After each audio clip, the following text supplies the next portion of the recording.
What if your problems aren't random? Imagine this. You're going through your day when suddenly everything falls apart. Your relationship ends, you lose your job, your health fails, and nothing makes sense anymore. Some people face these challenges and transform them into wisdom. Others become bitter and trapped in victim mentality for years. And yet it's often those who embrace difficulties who discover profound growth. Why is that?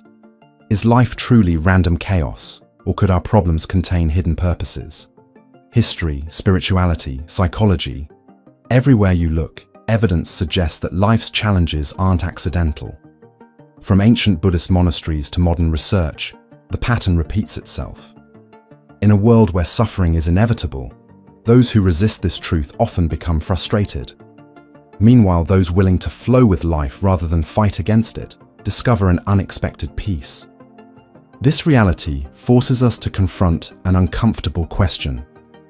Is our resistance to problems creating more suffering than the problems themselves? The paradox is this. While problems often feel like punishments, they frequently become our greatest teachers. The question isn't just why difficulties arise, but whether they contain wisdom we're too distracted to perceive. To understand why problems aren't random, we must first understand the nature of suffering itself, and to do that, we need to dive into one of Buddhism's most fundamental teachings, the Four Noble Truths. Let's go deeper. Imagine two people facing identical challenges. One resists fiercely, asking, "Why me?" and fighting against reality. The other accepts what's happening, not with resignation, but with curiosity, asking, "What is this teaching me?" Which of these two is more likely to find peace? Which is more likely to grow?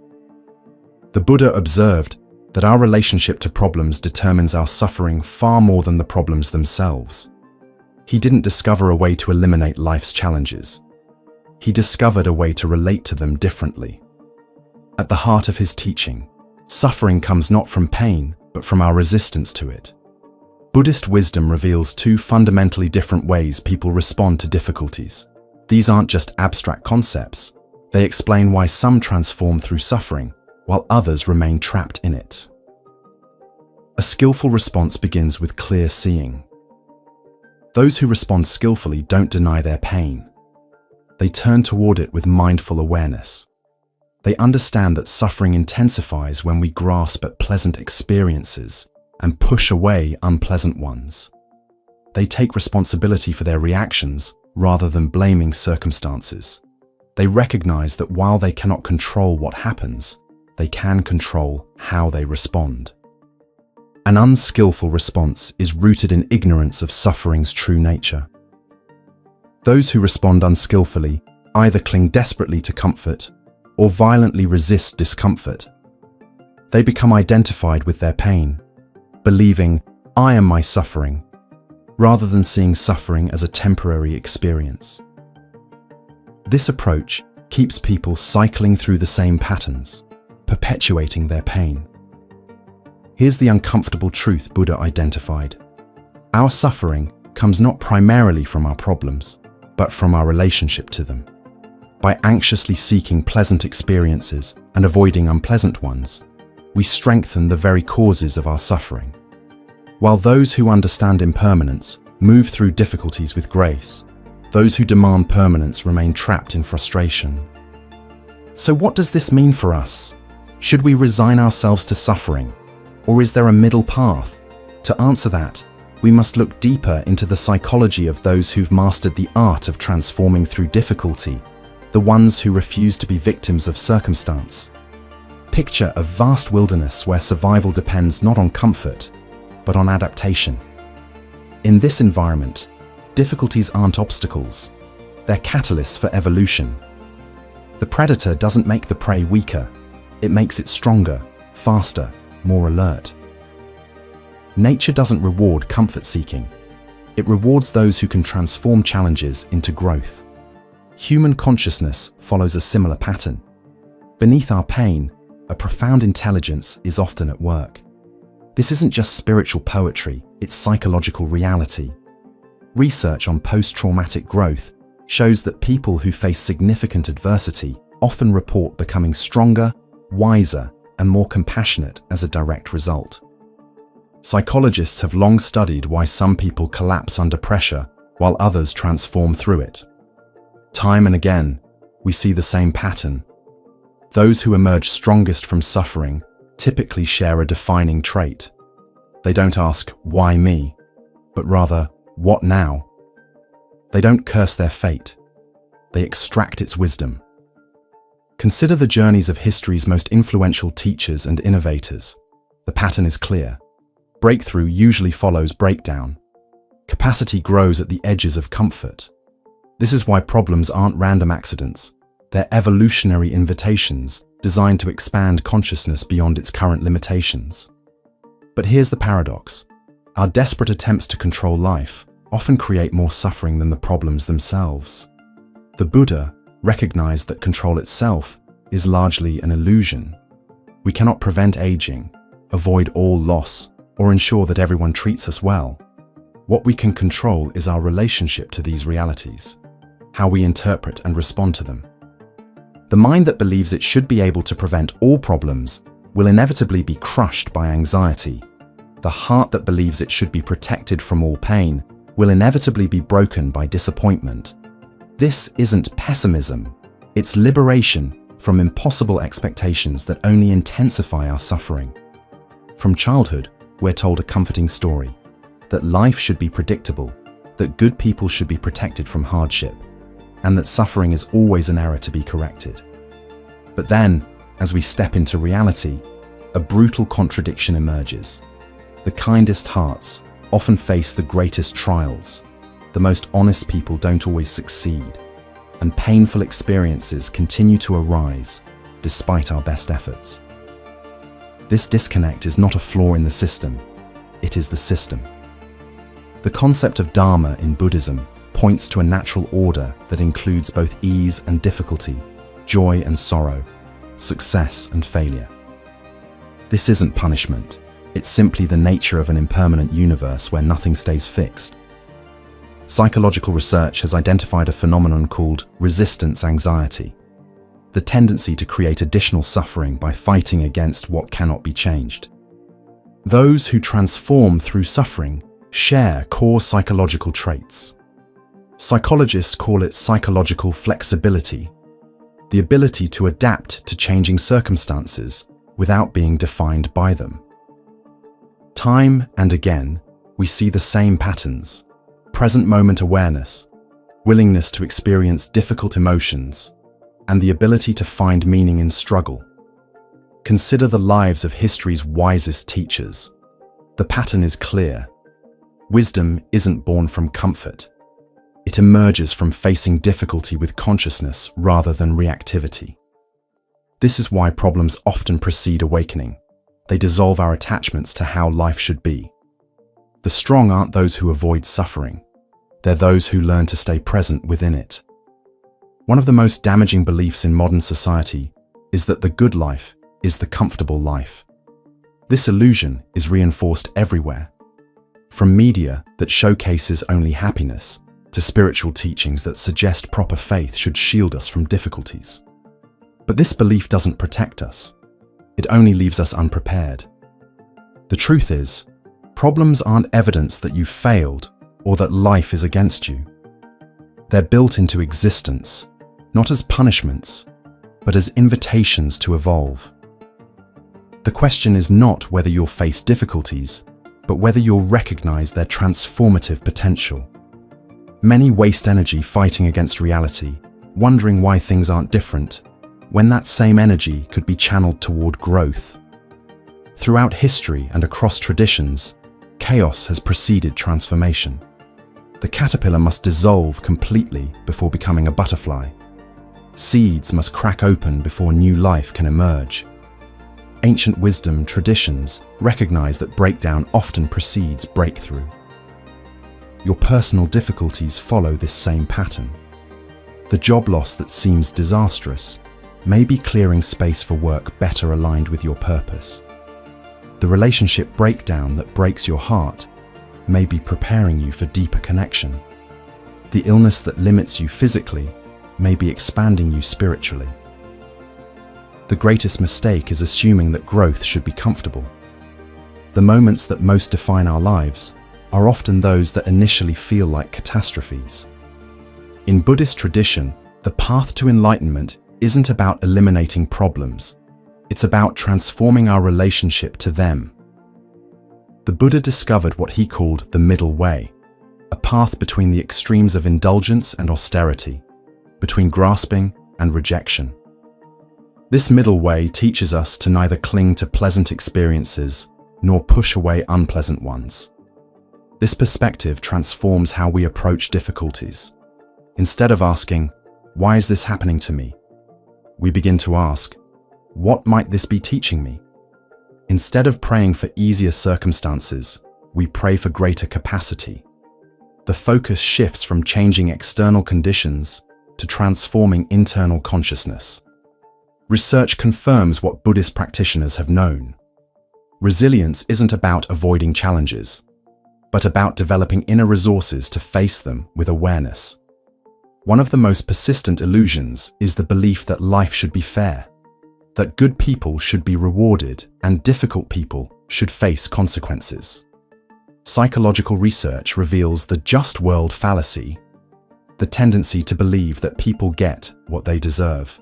This belief feels comforting, but leaves us vulnerable to disillusionment. Buddhist wisdom offers a more nuanced understanding. Life operates not according to our preferences for fairness, but according to innumerable causes and conditions, many beyond our comprehension. This doesn't mean abandoning ethics. It means recognizing that our limited understanding cannot grasp the full complexity of why things happen as they do. Does this mean we should passively accept whatever happens to us? Not at all. The key is understanding the difference between acceptance and resignation. Accepting reality doesn't mean we shouldn't work to improve it. It means approaching challenges differently, not as random catastrophes to be eliminated, but as meaningful encounters to be learned from. Those who suffer most are often caught between resistance and resignation, too attached to how things should be to accept reality, yet too defeated to take creative action within it. The middle path involves both acceptance of what is and skillful action toward what could be. Acceptance isn't about liking what happens, it's about acknowledging reality so we can respond wisely rather than react blindly. The Buddha saw this struggle as fundamental to human existence. His answer was not to eliminate problems or become helpless before them, but to develop a transcendent relationship with them. To understand this, we must explore one of Buddhism's most revolutionary ideas, non-attachment to outcomes while maintaining wholehearted engagement with life. Imagine standing at the edge of a vast mountain range. Behind you lies the world as you know it, filled with familiar problems and your habitual reactions. Before you lies an entirely different way of being, not problem-free, but free within problems. Most will hesitate, believing they must solve all their problems before they can find peace. But a few will realize the profound truth. Peace doesn't come from having no problems. It comes from no longer being identified with them.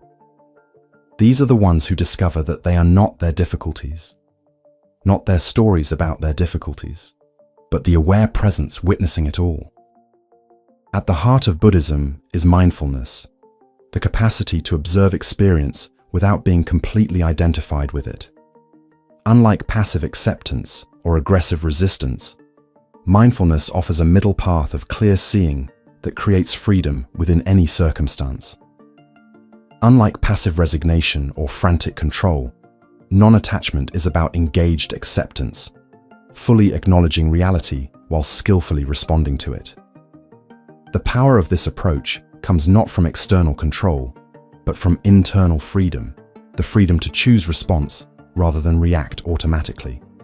This is why those who truly understand suffering are neither defeated pessimists nor naive optimists. They don't expect constant happiness, nor do they anticipate constant pain. They simply meet each moment with presence, extracting its wisdom and responding with consciousness rather than conditioning. This is not indifference, It's full engagement without the distortion of desperate attachment or violent rejection. So how do we embody this wisdom? How do we navigate a world filled with difficulties while maintaining inner peace? The answer lies in understanding problems not as obstacles, but as portals, gateways to expanded consciousness. The next step is learning to relate to problems as teachers rather than enemies. Picture this: you're facing a challenge that seems insurmountable. If you approach it from conditioned patterns, you'll likely resist, blame, or collapse. But what if instead you asked, "What is this trying to teach me? How might this be serving my evolution?" One of the biggest shifts we can make is moving from why questions to what questions. Instead of asking, "Why is this happening to me?" ask, "What is this showing me? What opportunity might be hidden within this difficulty?" This simple pivot transforms your relationship to problems instantly. Many fail because they remain trapped in narratives of victimhood or blame. But suffering transforms when we take responsibility not for what happens to us, but for how we respond. This doesn't mean blaming yourself for your problems. It means claiming your power to grow through them. Most people are controlled by unconscious reactions to difficulty: fight, flight, freeze, or collapse. Buddhist mindfulness develops the capacity to create space between stimulus and response. This means observing your automatic reactions without being completely identified with them, creating freedom to choose a more conscious response. The most transformative individuals aren't those who avoid problems, but those who develop the capacity to stay present within them. This means cultivating the courage to feel difficult emotions fully without being overwhelmed by them, a skill that grows stronger with practice. There is a fundamental difference between pain and suffering. Pain is inevitable: the physical sensations of illness, the emotional ache of loss, the mental struggle of uncertainty. Suffering is what we add through resistance, judgment, and identification. The key is learning to experience pain cleanly, without the additional layers our reactive minds create. Times of difficulty require discernment, knowing when to accept what cannot be changed and when to take action toward what can. This is not weakness, it is wisdom. Sometimes the most powerful response to a problem is simply to be with it, allowing its lessons to emerge naturally, rather than forcing a premature solution. The reactive mind sees problems as obstacles to happiness. The creative mind sees them as raw materials for growth. While many waste energy fighting against reality, those who understand suffering's purpose channel that same energy into creation, whether it's building resilience, developing compassion, or discovering new solutions. The truly awakened approach to problems isn't just about enduring them, it's about transforming through them. When you create meaning from difficulty, you become indispensable to others facing similar challenges. Your suffering becomes not just personal growth, but a gift you can offer the world. So can you find peace in a world full of problems? Absolutely, but only if you stop expecting peace to come from problem-free circumstances and start discovering the peace that exists beyond your resistance to what is. Stop asking, "Why is this happening to me?" and start asking, "What might this be awakening in me?" Stop waiting for perfect conditions and start meeting each moment, pleasant or painful, with presence and curiosity. The peace you seek doesn't require perfect circumstances. It requires transcending your attachment to how things should be. This brings us to the ultimate question. Are problems obstacles to happiness or doorways to awakening? Problems have gotten a bad reputation. We've been conditioned to see them as interruptions to our happiness, obstacles to be removed as quickly as possible. Yet throughout Buddhist wisdom, we find a radically different perspective. Difficulties aren't obstructions to our journey, they are the journey itself. The purpose of problems isn't to make us miserable, but to make us conscious, to wake us from the trance of automatic living into the full awareness of our deeper nature. Buddhism's exploration of suffering wasn't just about enduring pain, It was about transforming through it. The drive to eliminate problems is often misunderstood. It's not about creating a trouble-free existence. It's about transcending the mind that divides life into problems and non-problems in the first place. Yet throughout history, problems have often been linked to punishment. We've inherited frameworks that suggest difficulties come to us because we've done something wrong. This misunderstanding leaves us wondering, are problems punishments or teachers? Are they random accidents or meaningful encounters designed for our growth? Buddhism teaches that problems in their purest form aren't about making us suffer. They're about helping us awaken.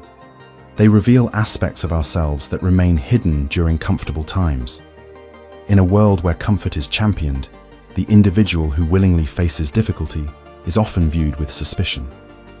But what if this is a misunderstanding?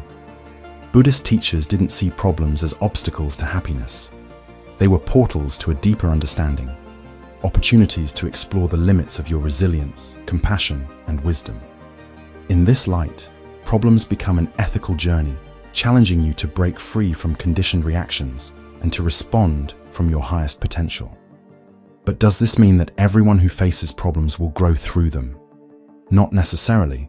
The path through difficulty can lead either to bitterness or to wisdom. The difference lies in how we meet our challenges. Do we use them as excuses to close down or as invitations to open up? Do we let them reinforce our limiting beliefs, or do we allow them to expand our understanding? The truth is this: problems themselves are neutral. They become growth opportunities or crushing defeats depending on how we relate to them. When viewed through awareness rather than reaction, even the most difficult circumstances can become doorways to a more awakened life. So are problems random accidents or meaningful teachers? Not inherently one or the other. They become what we make of them through our relationship to them. When approached with resistance, they reveal the darker aspects of our conditioning. But when met with awareness, they can lead to unimaginable growth. Buddhism's challenge to us is to rethink problems, not as something to fear, but as something to engage with fully. Opportunities for greater consciousness, deeper compassion, and more authentic living. By shifting our relationship to difficulty, we don't just solve problems. We transcend the problem-solving mind altogether, discovering a freedom beyond our usual categories of good and bad. If this exploration of problems and transformation has made you think, challenged your assumptions, and sparked curiosity about Buddhist wisdom, then make sure to subscribe to the Moon Mind Temple channel. Don't forget to hit the like button, share this video with those who need to hear this truth, and stay tuned for new content. Together, let's continue the journey toward understanding, growth, and the discovery of peace that transcends all problems.